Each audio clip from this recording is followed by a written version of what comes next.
Chapter 161, The Green City of Aramalu. Does anyone else want their own personal Bungie? Because I kind of do. The Baroque Works officers are headed to heading for Rain Base. They're meeting, I think, with Mr. Zero. I guess the Billions having to be notified by lizard runners instead of the normal method. For some reason, I guess the Unluckies never came back. I'm not sure what they're being notified of exactly. Yuffie and company make it to Yuba. It's Yuba! But it's a ghost town and it's dried up. And it used to be green. It used to be called the Green City. Of course, we're not actually at Yuba, as it turns out. It's they've got to travel from Aramalu, the name of the chapter, to Yuba, and we're going to find out why things are the way they are. But before that can happen, Kung Fu Seal or Sea Lion enters the picture and just defeats Usopp out of nowhere. Before anyone really can say anything, Luffy beats him, and then we find out Kung Fu Yugons or Jugons, they become the apprentice of anyone who defeats them. So he's sort of bowing at Luffy. Before we know it, he's got like an army of them following him. So they're talking about Aramalu originally being green and full of life, but now dried out. And there's some explanation about salt water there. And that's funny, kind of. Arabasta in general never suffered defeat or never suffered drought until recently. And now we get a backstory on what exactly happened.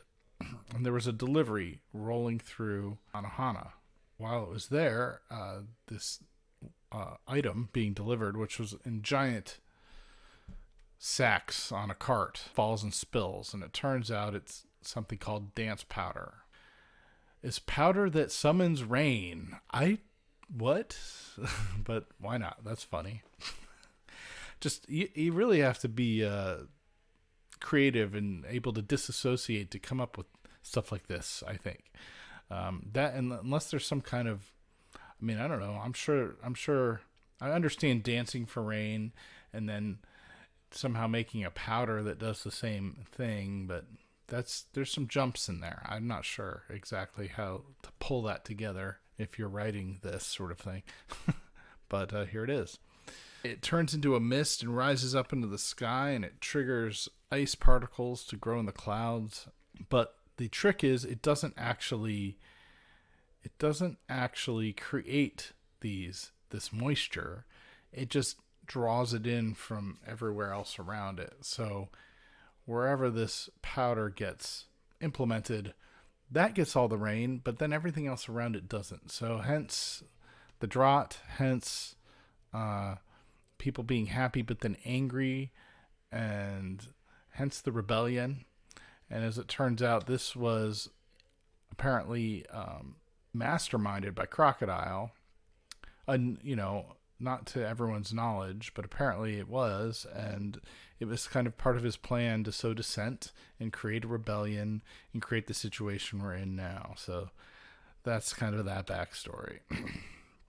And Vivi's very upset about that. Will never forgive that man. I will never forgive that man, referring to Crocodile, which motivates Luffy, or firms his resolve. Let's get moving. I'm itching for action. And then they take off, and that's the end of the chapter. So chapter 162, Adventure in the Kingdom of Sand. I never usually I look at these, but I don't talk about them, and I have trouble following what's going on, but it's been following Django for quite a while. If someone wants to give me a quick summary on this, I'm sure he re-enters the picture at some point. But anyway, so they're traveling through the desert, Luffy and company, and they are not doing so well because it's hot, and most of them aren't used to it. The only one who can really take it without too much trouble is Vivi, because she's somewhat used to it. Tony Chopper's particularly having a rough time.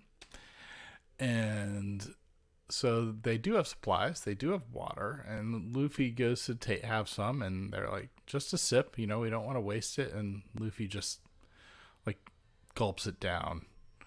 Well, he actually like takes a ton into his mouth, into his mouth and then just spits it out everywhere, which is, about par for the course.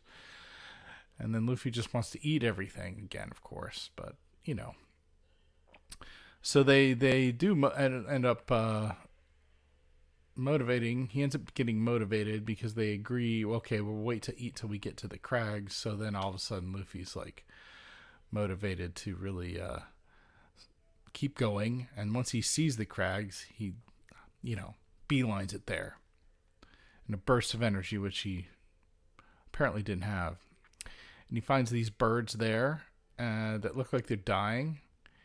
And he goes back to the group that he ran in front of, the rest of everybody. And he's like, these birds are dying, but the birds are faking.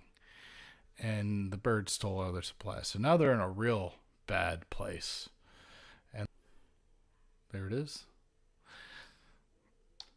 Bird's kind of rubbing it in Luffy's face, so he kind of goes after them. But then, I guess he runs into a giant lizard or something in the process of that, and there's like a camel riding back, and it basically, Luffy, Zoro, and Sanji triple team this thing and one hit it with a twister whip sprawl, a gum gum twister, a dragon whip, and an e-paw sprawl.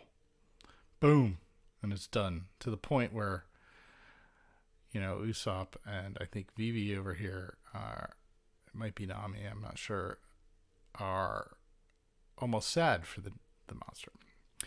And now they have potential food, not necessarily water, I guess, but food. And now they have a camel who will only let women ride him. Huh. Lots of hilarity ensues around all of that. And then we find out Luffy managed to eat some cactus in the midst of all this, along with the dragon meat, the beast they killed. And it makes him go kind of crazy, but then Tony Chopper, who's a doctor, knocks him out with some sedative. That was quick thinking, Chopper. Look, that stupid camel's way ahead of us. Anyway, so they travel. There's a bit of a montage, sort of. There's some giant frog they deal with. They're traveling. It's night. Now it's cold because they're in a desert at night. The ground's shaking. And that's the end of the chapter. Chapter 163, Yuba, the Town of Rebels. Here we are. Django's Dance Paradise, Volume 29. We arrive to a nasty sandstorm, but I suppose it's pretty good timing for them to arrive while this is going on. And basically, the oasis of Yuba in Arabasta is totally wiped out by the sandstorm. There's no water here. There hasn't been water here for a while. They run into someone who's digging, trying to dig the oasis out. I'm not sure. But he lets them know that Yuba is in fact all dried up. And his name is Toto, citizen of Yuba. He's wondering what they want with the rebels. He lets them know they left because it dried up here. In fact, he lets them know that they went to a place that's near Nanohana, where they came from before they even got on their boat and left the town, running away from Captain Smoker, etc. So that's, they just feel like they've wasted a bunch of time. But then Vivi recognizes who this is, and we start to get a little bit of a flashback back into Vivi's past and her sort of rivalry with a village boy. And the village boy's father, who is this guy who is considerably fatter here. And the boy is asking why asking the king why the village is all dried up. And the father is Toto at the time, the king is Vivi's father, and Toto is the boy's father, who's being very penitent, almost trying to save his son from getting in trouble for just speaking his mind and saying hard truths, basically. The king does agree to provide some form of relief, but this is how Nami meets Toto's son. We're basically seeing that Vivi's father is actually a decent human being, is what we're seeing here. Princess Vivi, we're kind of seeing her tomboyishness, and there's a young crew here, which is fun. And Igaram is present, of course. Vivi and Koza, though, fight, and Vivi's kind of beat up, and Toto's afraid that the king's going to be, so upset he kills one of the, kills one of the kids or something. It's again, the king's not that unreasonable at all, and we see that. See the fight. I don't know. This looks like a later fight, kind of like a rematch almost or something. As a result of this fight, which I'm not super clear who actually wins, although Vivi's holding her own, definitely. They're both kind of scraped up. She ends up joining Koza's Sand band as second in command. And they have Vivi's father and Igaram kind of spying and saying this is actually a good thing, because this keeps the people together, right? It's the princess and the youth, the rebellious youth of the area. At the end, we see Vivi coming to visit Koza, and there's a comment that a princess coming and going in the homes of peasants means the realm is at peace, right? Or the kingdom's at peace, which is kind of nice. So they kind of find this nice balance, and this is where it's at before something goes wrong, I guess. And some unsavory characters show up, and Koza tells them to leave and says, "Run, Vivi, they're after you," and that's the end of the chapter. So next 3 chapters will be here. Like and subscribe. See you there.